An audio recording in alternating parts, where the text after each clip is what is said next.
మిత్రులకు ప్రధానంగా ఒక ముఖ్యమైన అంశం చెప్పదలుచుకున్నాం. తెలంగాణ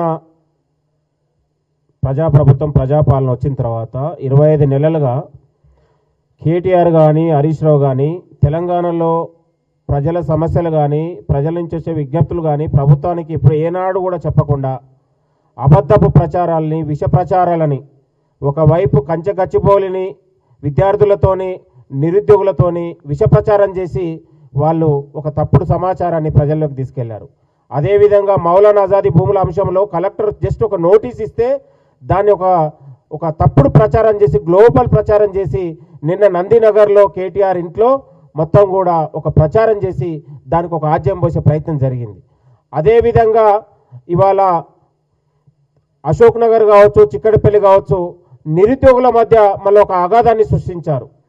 నిన్న శాసన మండలిలో ఇవాళ ప్రైవేట్ రంగంలో ప్రభుత్వ రంగంలో ఉద్యోగాల గురించి శ్రీధర్ బాబు గారు మాట్లాడితే ఆ మాటలను బీఆర్ఎస్ మీడియా వక్రీకరించి ఇటు నిరుద్యోగుల మధ్య విద్యార్థుల మధ్య ప్రభుత్వానికి ఉన్నటువంటి అనుబంధాన్ని ఇవాళ విద్వేషపూర్వకంగా రెచ్చగొట్టి వాళ్ళు ఇవాళ కేవలం నిరుద్యోగులని రోడ్ల మీదకి తీసుకొచ్చి వాళ్ళు ఉద్దేశపూర్వకంగా జరుగుతున్నటువంటి కుట్రగా మేము భావిస్తూ ఉన్నాం. ఈ తెలంగాణ రాష్ట్రంలో గౌరవ ముఖ్యమంత్రి రేవంత్ రెడ్డి గారి నాయకత్వంలో తెలంగాణ 2026లో నిరుద్యోగులకు మరిన్ని ప్రభుత్వ ఉద్యోగాల ఖాళీలతో పాటు తెలంగాణలో నిరుద్యోగులకు మరిన్ని ఉద్యోగాల భర్తీ చేయాలనే ఆలోచన మన ముఖ్యమంత్రి గారికి ఉందనే విషయాన్ని మరొకసారి మీ అందరికీ చెప్తా ఉన్నాం. ఇది ఉద్యోగాలు ఇచ్చే ప్రభుత్వం, నిరుద్యోగుల జీవితాల్లో వెలుగులు నింపే ప్రభుత్వం కాబట్టి ఏడాదిలోని 65,000 ఉద్యోగాల నియామక పత్రాలు ఇచ్చి నిరుద్యోగులకు బాసటగా ఆసటగా నిలిచినటువంటి ప్రభుత్వం ఇది కాంగ్రెస్ ప్రజాప్రభుత్వం అనే విషయాన్ని గుర్తుపెట్టుకోండి. లీకేజీ ప్యాకేజీలతో నిరుద్యోగుల ఆత్మహత్యల కారకులైన మీరు ఇవాళ నిరుద్యోగుల గురించి మాట్లాడితే చాలా సిగ్గనిపిస్తూ ఉందని కూడా నేను ఈరోజు కేటీఆర్ గారికి విజ్ఞప్తి చేస్తూ ఉన్నాను. దయచేసి తెలంగాణ ఉన్నటువంటి నిరుద్యోగులారా విద్యార్థులారా మీరు తప్పుడు ప్రచారం కానీ కేటీఆర్ మోసపు మాటలు కానీ మీరు ఎవరు కూడా లోను కావద్దని కూడా మీ అందరికీ కోరుతా ఉన్నాను. మీకోసం మీ భద్రత కోసం మీ జీవితాల కోసం ఈ ప్రజాప్రభుత్వం ఉంది, మన ముఖ్యమంత్రి రేవంత్ రెడ్డి గారు ఉన్నారని విషయాన్ని గుర్తుపెట్టుకోండి.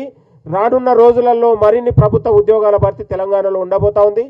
బీఆర్ఎస్ బీజేపీ నాయకులు నిరుద్యోగుల మధ్య ఇవాళ పోరాటాలు విద్వేషాలు రెచ్చగొట్టి వాళ్ళు చలిగాచుకోవాలనే ఆలోచనతో కుట్రపూరితంగా వ్యవహరిస్తూ ఉన్నారు. తెలంగాణ సమాజం పౌర సమాజం గమనించాలని మరొకసారి తెలంగాణ యువతకు మేము పిలుపునిస్తా ఉన్నాం. మేము విద్యార్థుల పట్ల నిరుద్యోగుల పట్ల చిత్తశుద్ధితో ఉన్నాం.